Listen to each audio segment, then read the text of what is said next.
আজকে আপনাদের একটি সুন্দর গল্প শোনাব। গল্পটি একজন আদর্শ শিক্ষক ও ছাত্রকে নিয়ে। গল্পটি শেষ পর্যন্ত শোনার অনুরোধ রইল এবং আমি কথা দিচ্ছি গল্পটি আপনাদের হৃদয়কে ছুঁয়ে যাবে। একটি বিয়ের অনুষ্ঠানে এক যুবক তার প্রাথমিক বিদ্যালয়ের শিক্ষককে দেখতে পেলেন। বহুদিন পর ছোটবেলার শিক্ষককে দেখে যুবক তার কাছে ছুটে গেলেন এবং বললেন, স্যার, আপনি কি আমাকে চিনতে পেরেছেন? শিক্ষক বললেন, আমি দুঃখিত, তোমাকে আমি চিনতে পারছি না।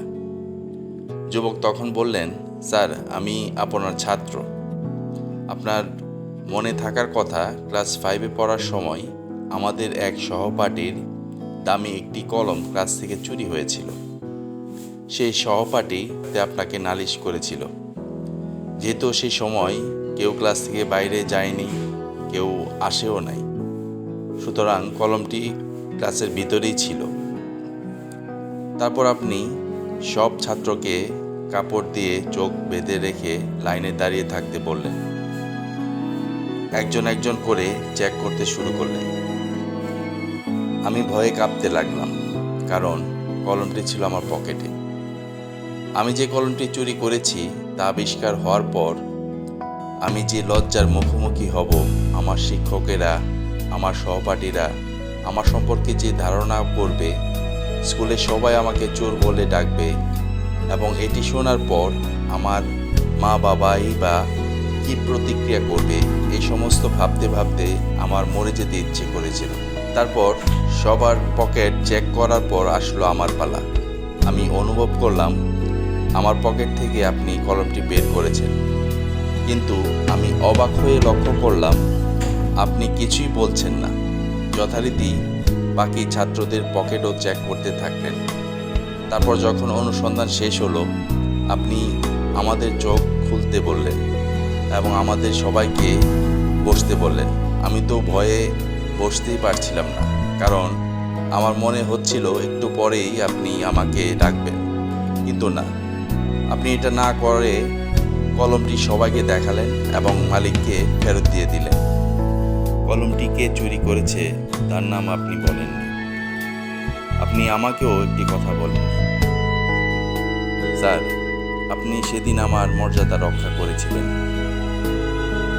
এই ঘটনার পর আমি আর আমার জীবনে অন্যের কোনো জিনিস ছুঁয়েও দেখিনি এবং ঘটনাটি আমার জীবনকে বদলে ফেলল। আমি যথারীতি বাড়ি যাই। বাড়িতে গিয়েও আমার অসাধারণ একটা অনুভূতি হলো। আমার জীবনে সব কিছু বদলে যেতে শুরু করলো। আর ভাবতে থাকলাম, এই জীবনে আমার কিছু একটা করে দেখাতেই হবে। এটাই আমার জীবনের সবচেয়ে বড় প্রতিক্রিয়া হবে। আমি খুব পরিশ্রম করতে থাকি। লেখাপড়া করার পাশাপাশি অন্যান্য সমস্ত দিক থেকে নিজেকে যোগ্য করে তুলি। আপনার জন্যই আজকে আমি সমাজে প্রতিষ্ঠিত হতে পেরেছি, মানুষের মতো মানুষ হতে পেরেছি। স্যার, এখন গল্পটি মনে পড়েছে কি? গল্পটি আমার মনে হয় আপনার ভোলার কথা নয়। শিক্ষক জবাব দিলেন, ও, সেটা তুমি ছিলে? ছেলেটি অবাক হয়ে যায়। শিক্ষক বললেন, গল্পটি খুব ভালোভাবেই মনে আছে আমার, তবে কার পকেটে কলমটি পাওয়া গিয়েছিল তা কখনো জানতেই পারিনি, কারণ যখন আমি সবার পকেট চেক করেছিলাম তখন আমি ইচ্ছে করেই নিজের চোখ বন্ধ করে রেখেছিলাম। এই ঘটনা শুনে ছেলেটির চোখে পানি এসে গেছিল। সে দ্রুত শিক্ষককে জড়িয়ে ধরে কাঁদতে শুরু করলো। এভাবেই শিক্ষকরা আত্মমর্যাদা সম্পন্ন জাতি গঠনে কাজ করে চলেছেন নিরন্তর, কিন্তু তারা যথাযথ সম্মান মর্যাদা পায় না। এর পেছনে আমাদের শিক্ষা ব্যবস্থা যেমন দায়ী, তেমনি কিছু নামধারী শিক্ষকও দায়ী। নামধারী শিক্ষকরা এখন শিক্ষাকে ব্যবসা বানিয়ে ফেলেছেন। ছোট বাচ্চারা নামধারী শিক্ষকদের কাছে প্রাইভেট পড়লেই বেশি মার্ক পায়, আর বাকিরা থাক বললাম না। বাকিটা আপনারা কমেন্টসে জানাবেন। ধন্যবাদ।